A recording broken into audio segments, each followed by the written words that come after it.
ఆయన ప్రసంగం చేశారని. ఆయన గవర్నర్గా ముందు చేసిన ఆయన జాబ్ చార్ట్ ఏంటంటే ఆయన సుప్రీంకోర్టు జడ్జిగా ఓ న్యాయమూర్తిగా వ్యక్తిగా చెప్పారు. కానీ అటువంటి వ్యక్తి నోటితో ఎన్నో అబద్ధాలని ఎన్నో అసత్యాలని ఎన్నో సత్యదూరమైన అంశాలని ఒక దిశ లేని అంశాలని ఈ రాష్ట్రానికి ఏంది రేపు రాబోయే కాలంలో ఏం జరుగుతుందో చెప్పలేని పరిస్థితిని అంత దురదృష్టమైన పరిస్థితితో ఆయనతో ప్రసంగించారు.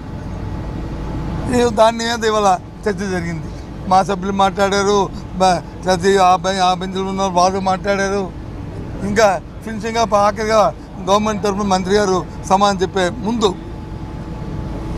ఇండిపెండెంట్ సభ్యుడిగా ఉన్న చంద్రశేఖర్ రెడ్డి గారు ఆయన ప్రసంగంలో ఒక విషయాన్ని లేవనెత్తారు. ఏమిటా అంశం? ఈ రాష్ట్రంలో ఈ ప్రభుత్వం ఇప్పుడు కూడా రాష్ట్రం ఏర్పాటైన తర్వాత ఏనాడు కూడా వ్యవస్థ నడుస్తుంటుంది.